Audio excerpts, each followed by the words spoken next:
Assalamualaikum warahmatullahi wabarakatuh. Selamat pagi anak-anak semuanya. Semoga hari ini antum semua berada dalam keadaan sehat walafiat ya. Hari ini anak-anak kita kembali bersyukur kepada Allah. Allah masih memberikan kita kesempatan untuk bisa hidup di atas dunia ini. Dan semoga hari ini kita semua bisa menjalankan aktivitas kita sehari-hari. Baik anak-anak, tanpa memperpanjang pembukaannya, hari ini kita akan mempelajari tahsin tentang hukum mad atau hukum bacaan panjang gitu ya. Nah, untuk anak-anak kita ketahui, hukum mad ini kalau dalam Al-Quran, salah panjang pendeknya antum membaca Al-Quran akan menyebabkan salah arti dari ayat yang antum bacakan. Nah, maka dari itu kita perlu mempelajari ini gitu ya, Nak ya. Nah, untuk mempelajari ini, kita mulai dari apa itu yang dimaksud dengan mad. Mad secara bahasa berarti panjang. Sedangkan secara istilah adalah membaca panjang huruf Al-Quran karena bertemu dengan huruf mad itu sendiri. Hurufnya ada 3 nih. Alif, waw, ya. Dan panjangnya tergantung mad itu sendiri. Maksudnya kan nanti ada mad asli dan ada juga mad far'i ya. Atau mad-mad cabang gitu. Nah, baik Nasad, hari ini kita fokus mempelajari tentang mad dasar aja, mad tabi'i atau mad asli. Mad cabangnya insya Allah di lain waktu atau kesempatan. Hari ini kita akan mempelajari tentang mad tabi'i atau mad asli. Anak-anak yang saya sayangi, mad tabi'i adalah mad yang berdiri sendiri karena zat huruf mad itu. Jadi, mad tabi'i atau mad asli ini adalah suatu mad yang masih murni, belum bercampur dengan huruf yang lain. Huruf yang lain. Kalau dia misalnya mad tabi'i bertemu dengan hamzah, dia menjadi mad jaiz mad wajib mutasil misalnya kan. Kalau itu di dalam satu kata. Nah, atau yang lainnya. Jadi mad asli ini atau mad tabi'i ini dia masih murni, belum ada campur baur dengan huruf-huruf yang lainnya. Kalau udah bercampur baur berarti dia menjadi mad cabang. Nah, anak-anak yang saya sayangi, mudah-mudahan ini nanti bisa antum pahami ya. Apa yang dimaksud mad tabi'i itu dan apa ciri-cirinya suatu kalimat itu, satu kata itu ada mad tabi'inya. Nah, ini ada ciri-cirinya. Mad tabi'i itu terjadi apabila satu, pahami ya anak ya, huruf berharakat fathah bertemu dengan alif. Ulangi, huruf berharakat fathah bertemu dengan alif. Contohnya ini, berfathah bertemu dengan alif setelahnya. Huruf ya, huruf hijaiyah ya, alif sampai ya. Ketika bertemu dengan ini, bertemu dengan fathah, maka dia menjadi mad tabi'i, ciri yang pertama. Ciri yang kedua, huruf berharokat kasroh bertemu dengan ya sukun setelahnya. Huruf berharokat kasrah bertemu dengan ya sukun setelahnya. Contohnya seperti apa? Nih. Mi berharakat kasrah, setelahnya ada ya yang bertanda sukun atau ya bertanda mati. Nah, di sini disebut juga mad tabi'i dengan ciri yang kedua. Nah, ciri ketiga adalah huruf berharokat dhammah bertemu dengan waw sukun. Huruf berharokat dhammah bertemu dengan waw sukun. Contohnya apa? Nih. Ini ada huruf ku berharokat dhammah, setelahnya ada waw sukun. Nah, ini ciri-cirinya Ustaz. Fathah bertemu dengan alif, kasrah bertemu dengan ya sukun setelahnya, kemudian dhammah bertemu dengan waw sukun setelahnya.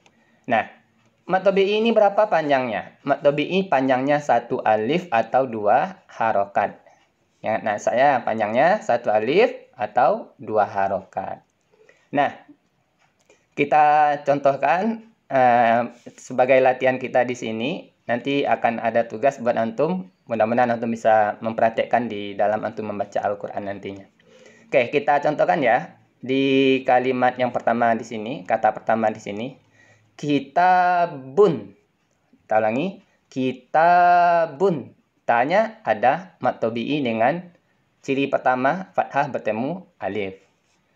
Kata kedua, sami'un. Sami'un. Nah, di sini ada mat tabi'i dengan ciri kedua. Kasrah bertemu dengan ya sukun. Nah, berikutnya yaqulu. Yaqulu. Ini mat tabi'i dengan ciri ketiga. Domah bertemu dengan waw sukun. Nah, kita lanjut. Ini ada contoh-contohnya, kita praktekkan ya. Ini lagi. Ma khalaqa.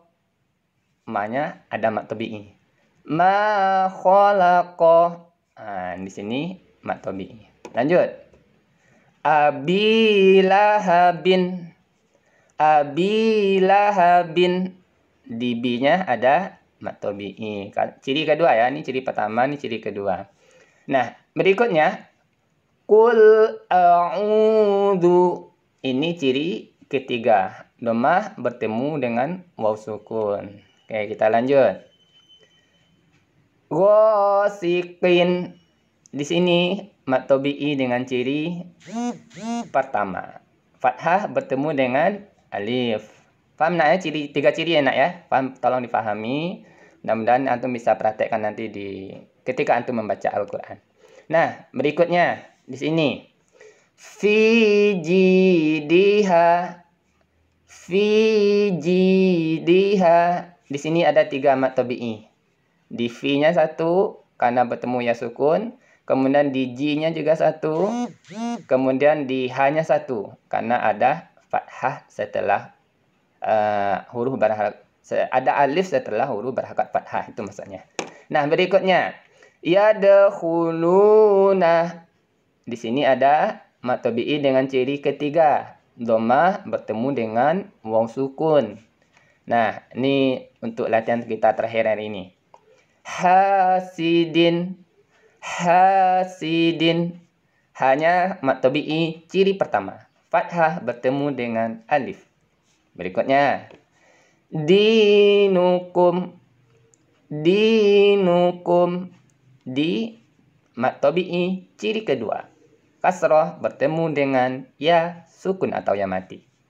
Berikutnya waliyadini. Waliyadini. Di merupakan mat tabi'i ciri kedua. Kasrah bertemu dengan ya sukun. Nah, anak-anak kembali kita ke awal lagi.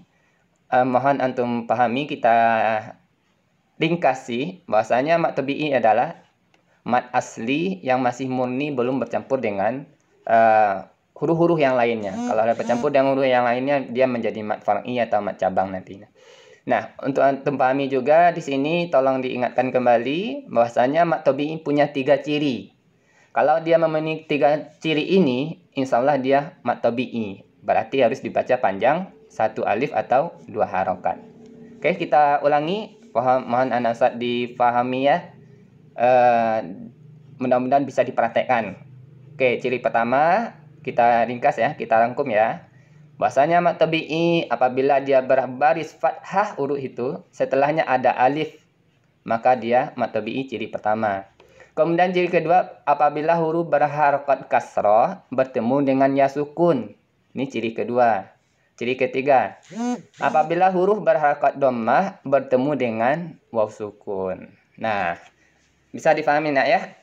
Yang nggak bisa yang masih bingung nanti silakan bertanya di kolom komentar. Insyaallah saya akan jelaskan lagi nanti. Nah, apa tugas antum? Nah, di sini ada tugas yang perlu anak-anak Ustaz kerjakan. Tugas pertama, antum cukup membaca ini. Nah, ini kita berlatih ini. Berlatih dari yang kita pelajari sebelumnya, ciri-ciri mat tabi'i. Di sini ada latihannya kita. Ayo berlatih. Tugas pertama antum membaca, tugas kedua nanti antum pilih dari contoh-contoh yang ada di sini, cukup 6 kata aja. Ini kan banyak kata nih. Cukup antum pilih 6 kata saja. Tulis 2 contoh mat tabi'i berharakat fathah, ciri yang pertama. Kemudian 2 untuk contoh ciri yang kedua. Kemudian 2 untuk contoh ciri yang ketiga. Oke. Untuk antum berlatih, silakan nanti di pausekan video ini, silakan dibaca setelah Ustadz scrollkan ke atas gitu ya. Oke, silakan antum Ustadz scrollkan ke atas, nanti ketika videonya berjalan silakan di pause sekaligus antum latihan membacanya. Oke, tugas pertama latihan membaca ya nak ya, silakan dilaksanakan.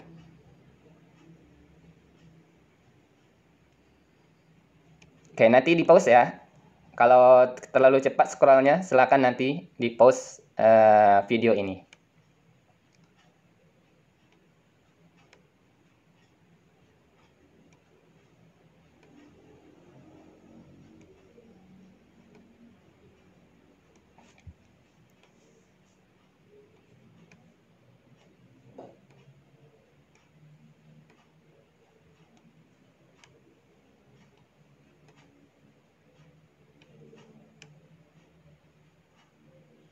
Oke, nah setelah antum baca latihan ini, sekarang tugas antum yang kedua, tugas ini nanti antum laporkan ke guru Al-Qur'annya nak ya.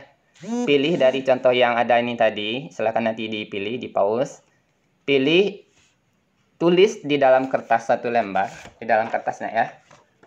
Antum tulis 6 contoh saja ya nak ya. Tulis 6 contoh mat tabi'i dari yang ini. Dengan ketentuan 2 mat tabi'i dengan ciri pertama, 2 contoh mat tabi'i dengan ciri kedua atau kasrah, 2 contoh mat tabi'i dengan ciri ketiga, dhammah bertemu waw sukun. Oke, Nasad, bisa dipahami? Saya berharap bisa ya nak ya. Semoga antum dimudahkan Allah dalam mempelajari ini. Sekali lagi, jika masih ada yang ragu, silahkan jangan malu-malu bertanya. Silahkan tulis pertanyaannya di kolom komentar nanti. Terima kasih atas perhatiannya. Mohon maaf kiranya ada kesalahan dalam penyampaian Ustadz. Ustadz doakan anak Ustadz semuanya bisa menjadi orang-orang yang sukses di kemudian hari. Amin. Amin ya rabbal alamin. Baik, sekian dari Ustadz. Sekali lagi mohon maaf. Ustadz sudahi. Assalamualaikum warahmatullahi wabarakatuh.